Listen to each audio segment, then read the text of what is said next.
All right, guys, thank you for coming into another video. I know I'm a little bit late with this one, but it's honestly because I've tried to record this one twice and it was not successful. So this is my third time trying to record it, so I know it's a little bit late, but you're going to get my intake or my output as far as P-Valley episode 3 for season 2. Okay, so let's go ahead and get started here. Um, we actually opened this thing with roulette. So Roulette's put on a talented performance. She's on this pendulum pole. She's swinging back and forth. She's really talented. I don't know who is really playing that part, if it's a double or whatnot, but whoever is playing that part, they're really doing it. They're really getting down to it. I was very impressed. Now the guy that she's dancing for, they're in the little private VIP area, right? So basically, he wants some um, extra services. Let's just say that he's trying to get a happy ending, right? And so she tells him straight up, we can't do that while we're on the clock here. Uncle Clifford don't allow that. And so, he pull out a stack and basically is like, what to do about that? And is that enough? And she was like, if you can pull out another stack, then I'm willing to bend the rules for it. So he pulled out another bankroll. Was not a stack, but he pulled out another bankroll. And so basically, she sees the camera. She knows where her camera is. She looked at it, and then she just basically said, "Forget it." And so she goes on and performs the extra services. So yeah, Uncle Clifford gonna find out, because if y'all remember, Big L actually called her a street sweep in that first episode before they did their auditions. So it's funny to actually find out that she actually is a street sweep of some sort. Now, two, we get to Mercedes. So she sees that the new girls have like 10 times more cash than she does at the end of the night, because the truth of the matter is they're coming with the tricks. They're younger, they're more vibrant, they have more energy, and again, they're coming with the tricks.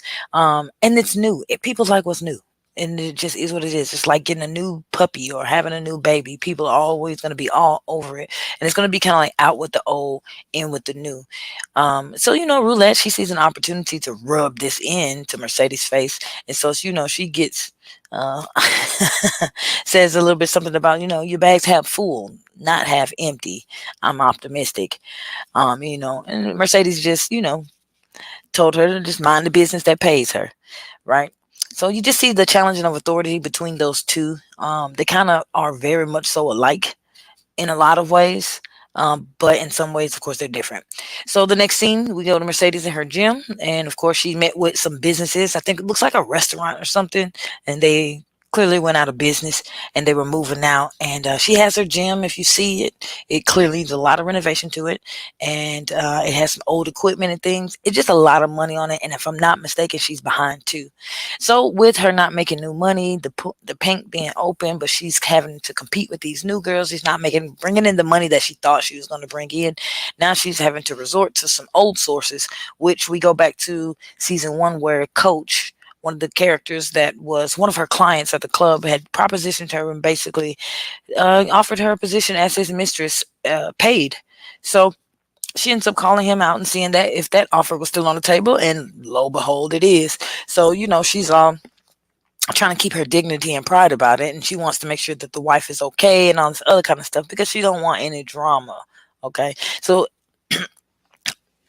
basically,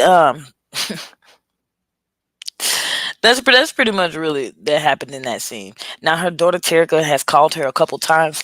You can see she's kind of out of touch. You can tell that she hasn't had to be in the rhythm of being a parent. So although she does care and want to be there, because she's never really done it or had a chance to really grow into that type of lifestyle, you can see that's kind of still something that is affecting her even now, her relationship with her child Terica.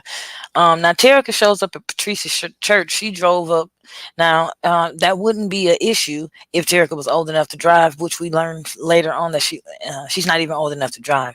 So Patrice, she gets called over to the car and actually does end up helping her out, because she realizes that something is wrong.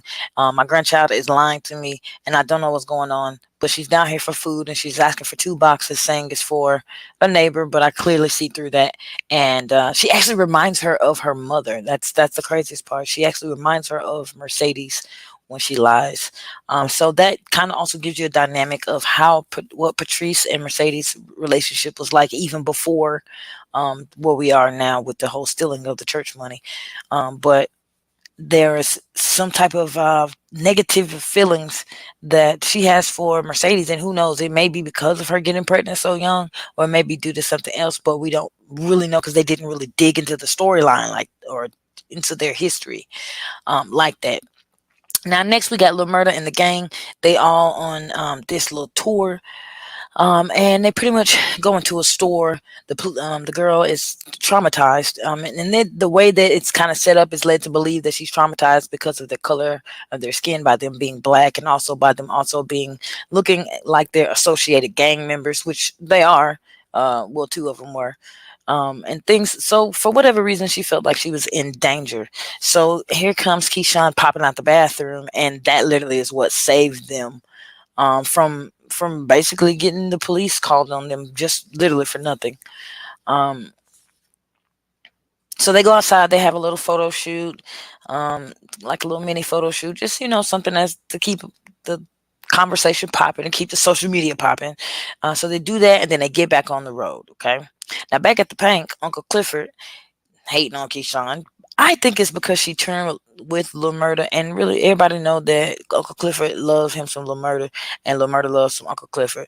So I think honestly he just is jealous or of the not jealous, but maybe envious of the position that Keyshawn is in, being able to be around him and pretend to have this relationship, even though the relationship is fake. But because it fits into the society's norm as a heterosexual norm, they're able to flaunt this fake relationship when they're wanting to have a real relationship, and are kind of like, being forced to keep it under wraps for Lil Murda's career.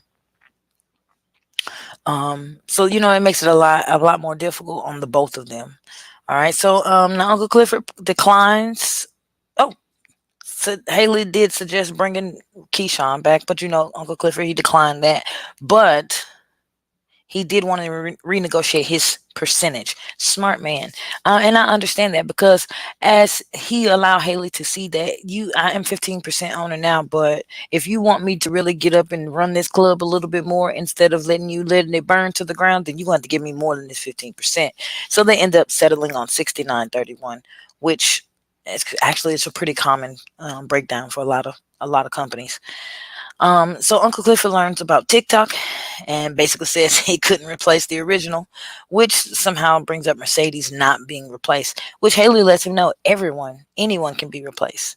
Um, Anyone's replaceable, you know what I mean? So yeah, get that out your head, which he doesn't necessarily want to hear, but he knows that for the business is best for the business.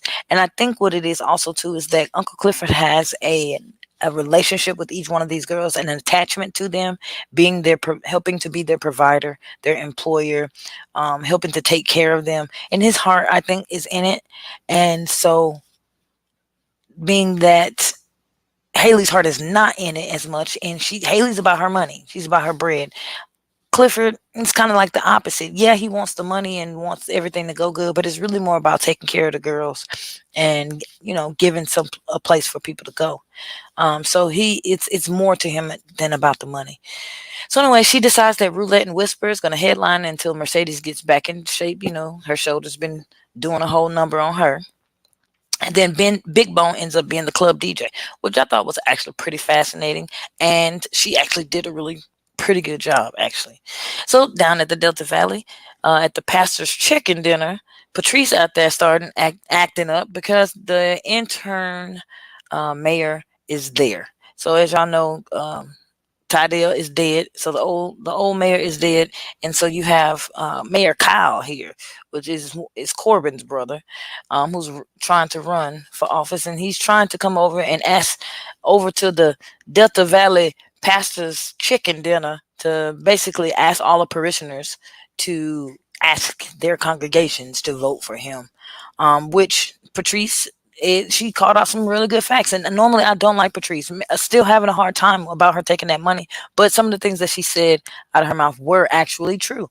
This money, you're gonna give them your vote, and they're gonna take it, and they're gonna run with that power, and they're not gonna look out for you at the end of it all. So why? Or would you sit up here and vote for somebody who you know is going to screw you over in the end? It doesn't make sense.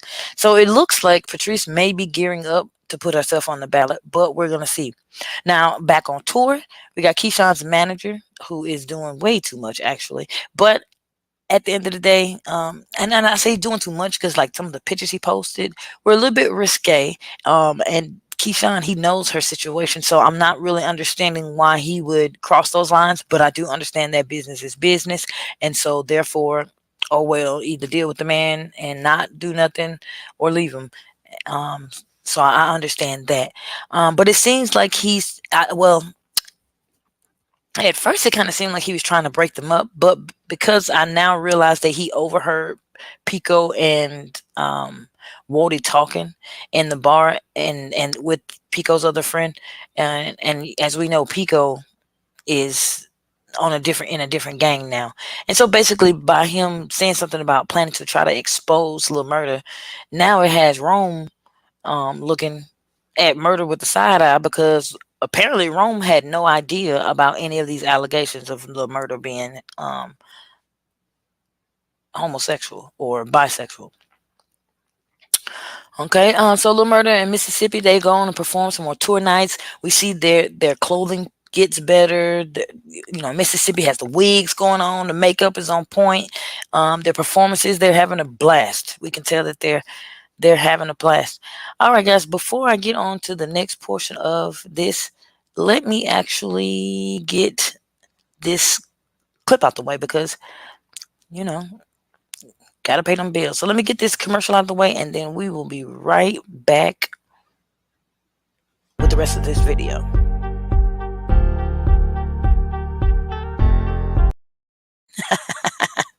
Oh, that was clearly the wrong button. Just a second. Come on now. Hey, hey.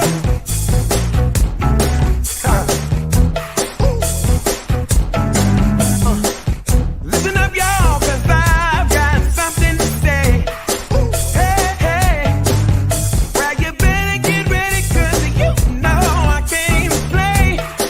Hey, hey. I'm trying to sit in the ground. It's time to wake up this time. Come on.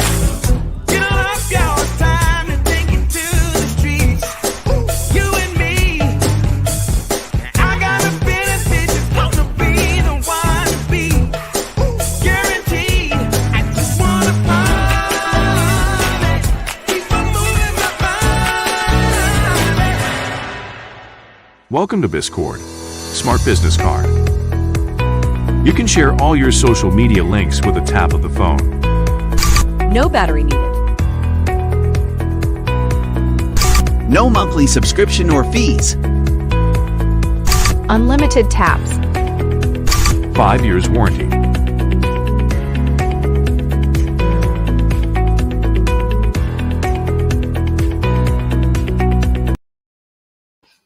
All right, and we are back just that quickly. All right, where are we? All right, so Mercedes is down over at Coach's penthouse, and she over there taking pictures for the gram, making it look like it's so lovely, when in actuality she has high anxiety right now, because she is about to go meet Coach and his wife, which his wife definitely does make a nice little appearance coming down the stairs. And I don't know why she expected this woman to shake her hand. But even I was looking at her like, why would you even stick your hand out there, girl? Like, what'd you expect? A hug and a kiss? Like, that was retarded. So the phone rings, well, actually, after this, she's already talked to Terica, but Shell is drunk. She pretty much just needs her mom at this time. She's fending for herself. She hasn't really said anything, but you can tell that there's something wrong. But again, Mercedes is not picking up on this, because her motherly instincts haven't really kicked in. She's never had to really use them. But anyways, so back on tour, we get over to Big Teak. Big T is basically ready to beef over some gang colors, or at least that's what I thought at first. But I had to go back and look at it. So when I looked at it again, I realized that Pico used to be one of the little hustlers. What they call themselves, something hustlers. The green and red people. Um, those people. He was one of those last season. I actually had to go back and look at last season and to realize that. So last season he was one of the something hustlers, and then all of a sudden now he is on the other gang, which is interesting. And so I think they're going to tell us a little bit more as to why he actually switched sides. But they did kind of mention it. They just pretty much mentioned like a fight or something. But I think that there's more to that story, and I'm hoping that they bring that out. Um, and so, yeah, that's when Rome kind of picked up on the comment that Pico made, basically addressing that Lil Murder, suspicions of Lil Murder being gay, which he did not know. So he's not, now he's like kind of starting to watch Lil Murder and just kind of see how he moves, because he hasn't been able to make anything of it yet. He knows that they're not together, but at the same time, he did not know Lil Murder's tea. So back at the penthouse, Mercedes takes Farrah up for Farrah's. Coach kind of demeans her a little bit when it comes to her being a photographer. I guess he felt because it wasn't professional or because it was her for whatever reason that he could talk down on it, and she clearly has accepted that behavior as okay.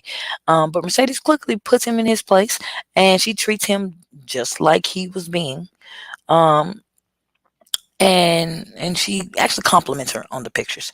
So he ends up leaving off, and they end up having like a little woman to woman conversation where Farrah just pretty much identifies her as a hoe, and Mercedes just is in denial about being a hoe. And so Farrah has to give her some not straightening, but just give her some real words like, girl, you are up here sleeping with my husband for $10,000 a weekend. That definitely categorizes you as a hoe. However, I don't even get that much, and I'm up under him every day. So therefore, would you rather be in my place? Which Mercedes is like, girl, no, this is really about the money. I'm not in love with your husband, period. So anyways, Farrah goes, the coach ends up coming back in, and Farrah's about to get up and leave. And because this clearly is an uncomfortable situation, and clearly Mercedes has already signed 95 documents to be here. So she's about to go away, and so coach is like, no, babe, like go get the Mercedes experience. I'll watch her dance. And so she does. And we don't get the same type of energy that we normally get out of Mercedes, because usually she's like high energy, but this one she's really she really gives us a bit of the art of pole dancing as an art, and so we're able to take some of the vulgarity away from it and just look at the art and beauty of it in itself, and what it takes to be able to do those things that she's doing. Now you can see her shoulder still giving her a little bit of trouble, but not so much. Now Terica calls, and that ringtone, Terica too old for that ringtone. I don't know. I'm not sure why she chose that ringtone, but again, it shows that she's out of touch, because this child is 15 years old, and you got a gummy bear cartoon ringtone coming on, which has rang twice and totally disturbed everything that was going on. So it just made it really, really awkward for me. So I know it had to be awkward for her as well. Now, Andre calls his wife to further delay coming home. I think she's over it. She's a doctor. She's over it. She's out here doing her big one up at the hospital. She's saving lives. She even offered him a job, or had like some ties to get him a job, which he declined without good reason. And I think if he had declined with good reason, maybe it would have smoothed over a little bit better. But it seems like he just kind of wants to be in Chucalissa or be at the house. And granted, she's a doctor. She doesn't probably need his help financially, but I think she's just trying to keep him occupied, and their marriage seems to be already kind of on the rocks as it is. So this is just really not helping. So at the penthouse, we go back. They apparently they have this whole three-way situation going on. Why am I bringing all this up? Basically, what I'm trying to say to you is look at these people who are again trying to go into business for themselves, are already in business, and the way they're having to handle things or the decisions that they're making in order to get certain things done. Doesn't mean get right or wrong. No, that's not what I'm saying. But there are clearly different avenues that can be taken in order to meet different goals. You have to pick something that is good for you, you know.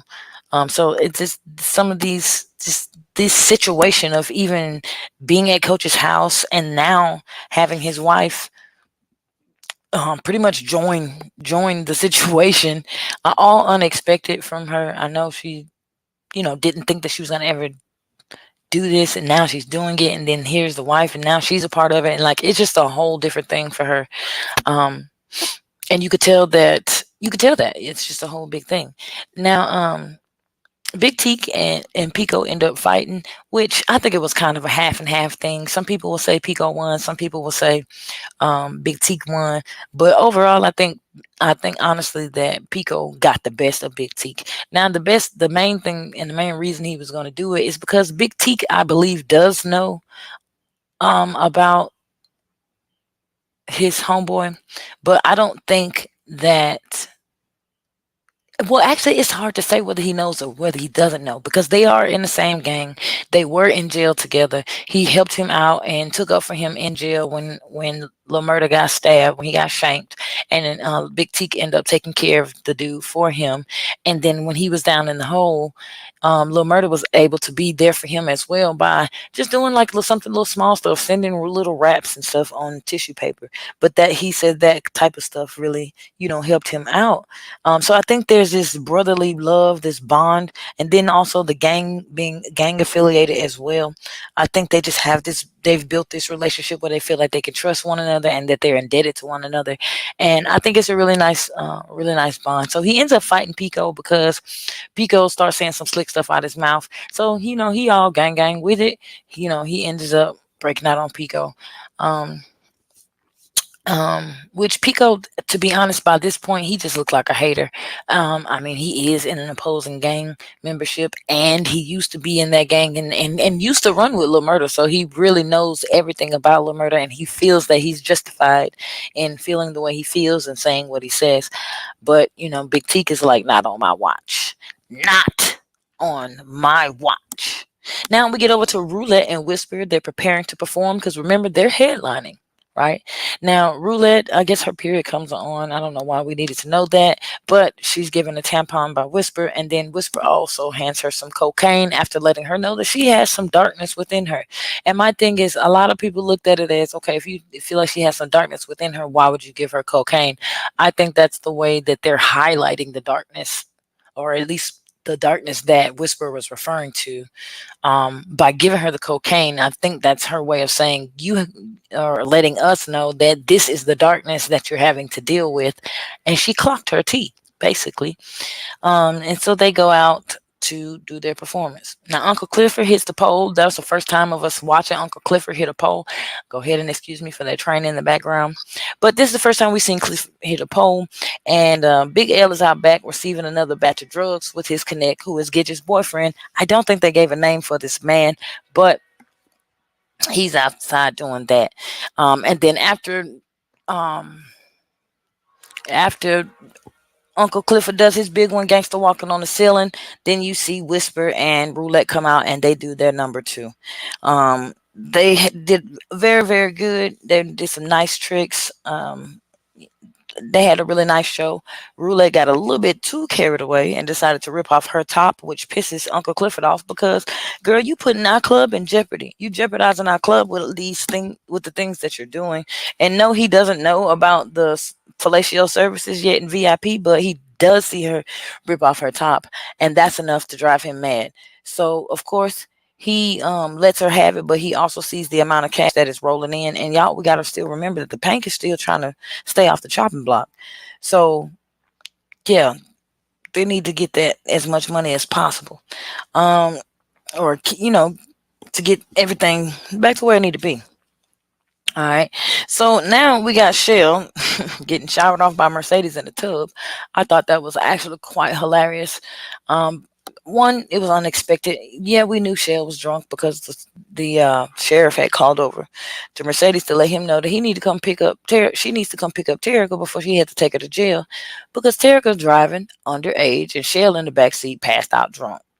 So Mercedes has to go pick these folks up the sheriff department. Now, I'm still trying to figure out why Shell didn't end up going to jail for having this young underage minor driving while she was passed out drunk in the back seat. But from the sounds of it, baby girl didn't even get a trip to the drunk tank. But she did get to go home and got her a nice little shower. And then this is where we pretty much discovered that Terica basically was raised by her father, being raised by her father and her aunt, I'm assuming. I'm thinking this is Mercedes' oldest sister or older sister, and whose husband happened to sleep with Mercedes when she was 15.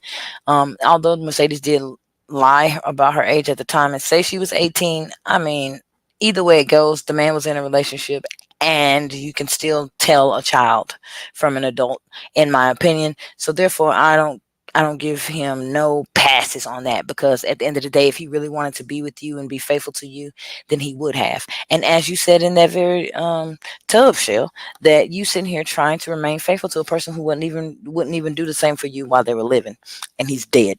And so now she's just letting Mercedes know, like, hey, you ruined my life. You affecting my relationship, my marriage. I've been raising my husband's mistake. And the fact that she still looks at Terica as a mistake after all these years lets you know the amount of resentment that she is carrying along with her. And at this point she's miserable, and that's why you're drinking yourself to death. Because Michelle, you could have left.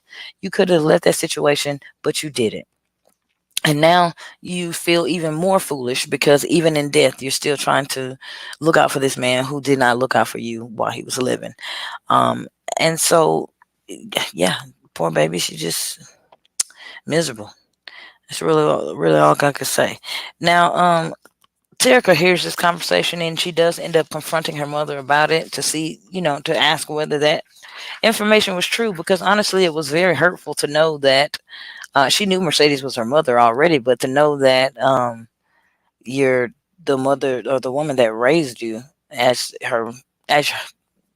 somewhat her own, basically can't stand you, and you're having to live in her house. That's very, very uncomfortable. And your mother is not in a position to be able to get you. And your grandmother, well, she's just an all around piece of a work. All right, so next going on, we got Roulette. Roulette got the dudes asking other strippers for fellatio services now against the rules. See, again, Roulette gonna get this whole club put up in another situation because she going against the rules. Now the word is spread. I don't know why she didn't think the word was spread. And now the other girls are being propositioned for prostitution. And they're not supposed to have that going on. And now, granted, these girls are not falling for it, and they're not doing it because they know Uncle Clifford's rules. But it's just the fact that now they're being propositioned for it by other people, and now other people are actually kind of looking for Roulette, unbeknownst to them what her actual stripper name is. So they're just out down here looking for the girl with the DSLs. Okay. So then we got Corbin and Andre. These folks, I'm going to go ahead and tell you, this plot line right here with Corbin and Andre has gotten on my nerves. I don't care for Andre's plot line, and Corbin's plot line don't need to be there. You could take those two characters out, and I promise you I wouldn't be missing a thing. But anyway, they're pretty much trying to make a plan to get the pink because Haley is not trying to sell. She said, if you don't have them 10 million, run me my money. If you don't have 10 million, I'm not selling. So it is what it is. So Corbin's pretty much like decides to fund Andre's run for mayor against his brother. This man has a lot of things going on. I mean, Corbin is definitely a piece of work. A lot of trauma, a lot of old wounds and scars he still hasn't healed from. He has his father, who was white, who died, and his mother is black. And of course, he was never accepted into the family. He was the bastard child. So he had some type of resentment and daddy issues and family issues from that.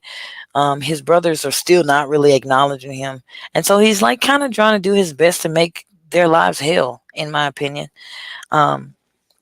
But he also has some other interests as far as trying to get the casino and everything like that through that and get more money. So I mean, all uh, it's not all about his brothers. It also is money included into it too. It's just that they're wanting to basically try to push these small business owners out of their place so that they can then rent and lease the land to the casino owners and basically create some type of residual income. So they're trying to buy Haley off with like $1 million, which that's their second offer because the first offer was 500,000, and Haley was like, "No, 10 million all day." Well, anyways, so Lil Murder, he's enjoying the group. He's on the way back to the hotel, and Keyshawn, she opens the door, pretends to kiss him, and brings him in the door and everything. Which Rome is patiently waiting for that and watching, again, trying to peep um how Lil Murder is acting around females. And so he ends up coming in, and I like the dynamic between the two of them. You can tell they're really good friends. They're really comfortable with one another. Keyshawn knows about Lil Murder and Uncle Clifford, so she's not judging him. And of course, he knows about her relationship with her husband, and the domestic abuse and things of that she has to go through too. And so he kind of sympathetic to her.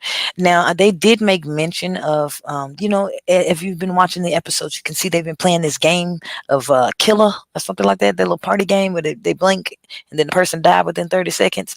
Well, I've noticed they played that game twice, and I noticed the first time they were actually referring to Keyshawn's baby daddy. So I wonder if they're going to bring that game back around full story where they're going to have to deal with Keyshawn's baby daddy and he ends up being unalive. So yeah, there's that. So Mercedes, Mercedes shares her story to Terica about her father and how she got pregnant and stuff like that. And that kind of addresses the abandonment issues, but she also puts a lot of excuses out there. And Terica is like, that was then. You were 15. I get it. You were a kid. You were young. You were dancing. I get it. I get it. I get it. But what about now? you know. And so she's just like, just coming to realize that, what, with you, it's gonna be always excuses with you. And she's basically losing hope and losing faith in her mom.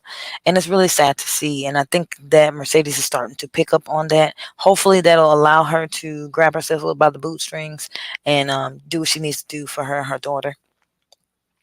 All right, so we got Big Teak and Little Murder.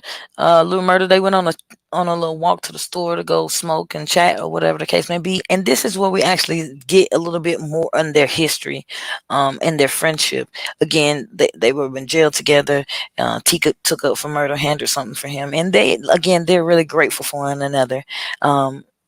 I hear a lot of people trying to make this a romantic thing. I do not think this is a romantic thing at all. I think this is more of a brotherly love type thing. I think people are kind of just running with that narrative because they know that Lil Murder and Uncle Clifford got something going on. It's kind of it's interesting to watch because honestly, even in the real world, this is kind of how people treat gay people.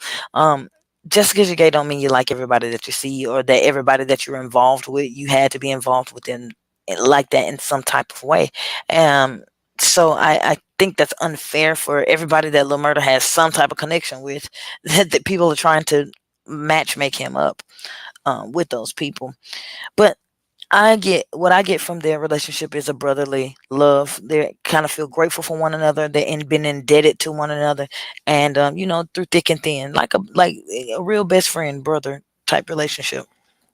Now Patrice down to the church, y'all. Patrice always been good at taking the offering plate up, and she that money maker. You see them in the back; they got the machine going and got the money going down through there, and then the intern Meg Kyle comes in, deliver the shutdown papers because she's over capacity, and they cannot clearly be 6 foot distance when they're in full capacity. So he lets her know, your people. You want to play with me and you want to make me look bad, then okay, I'll play with you and I'll play with your money because I know the only reason you down here with this church is to make money in the first place. That's first of all. And so, you know what? You want to play games? Let's play. But Patrice is not backing down. She's not backing down from anybody. And she told him straight up, if I'm dealing with the wrong neighbor, you dealing with the wrong bitch. And that just is what it is. Not my words. Those are Patrice's. Okay. So she's not going down without a fight. And then we get back to Clifford's Clifford's postcards. So LaMurda find out, has been sending Clifford postcards at every stop they've made along the tour, and we didn't know that at first. Now we did see in the little scene with Keyshawn that he was trying to write something, and he couldn't really come up with something good to say, and Keyshawn was trying to help him out with that a little bit. But we found out that he's been sending him postcards. So he's trying to work him back into getting into Clifford's good graces, which we've seen him make a couple attempts at trying to reach out and communicate to Clifford, but he's still not really ready to be out like that. And we also have seen different examples of that as well, where one of his homies may say something, or his producer may say something about Clifford, and the first thing he do is flex, but at the same time you hollering that you love this dude. So it's giving mixed signals. Now we get to the last scene here. I hope I haven't been here too long, but we get to the last scene, and we got Roulette hopping out of a car, clearly street sweeping, the main thing she said she was doing. And then we got Gidget's ex-boyfriend and Big L back here offloading some drugs off this truck. So we see them drop the box because this guy pretends to be so mesmerized by Roulette, and he drops the box. So Roulette peeps what's in the box, and that is oxys, which again, the darkness inside of her is like, yes, because I want some of them drugs. And so she got something on them, and in a sense, they don't really still have anything on her, because I don't know if they were aware that she was tricking at the time, but I'm pretty sure they picked up on it. But it's kind of like they got dirt on each other now, so they're probably going to start keeping each other's secrets, and we'll probably see how that plays out too. All right, so that is it for this episode, guys. Again, sorry that it's a little bit late, but I had some other things going on, and again, tried to record this like twice, and it didn't happen, so I kept having to push it back. But yeah, that's pretty much everything that happened into it. We see different facets of life, and how people are trying to make ends meet and bring things together. Some of it's kind of weird. Some of it's got people in positions where they never thought they would be. Some of them got people questioning their pride and dignity. So it's just really, kind of fun to see all of it play out. So again, we still see a business running, which is the Pank, which is everybody's associated with. And then we see LaMurda, who's an entrepreneur. We see Keyshawn, who's an entrepreneur, who are out here trying to do their music career and their entertainment careers and make that work. And then we see Roulette, who is doing her own little freelance work, if you will. And how it can affect different rules and regulations. We got Patrice, and see how she's running a church as a business and using that to make her income and get all her fame and glory. We got Mercedes, who is having to swallow her ego and pride and basically sell herself to try to make her ends meet. So it's just a lot going on, guys. It's a whole lot going on in this episode. But I'm here for it, and I'm going to keep tuning in for it as well. So if you like this interview, or not interview, if you like this video, make sure you hit that like button for me. Definitely subscribe to the channel if there's any new people to the channel. Definitely appreciate each and every one of you guys for all the love and support that you guys are giving. And after this little video, we're actually going to take it on out of here. So once I see this, I will see you guys next time. Peace out.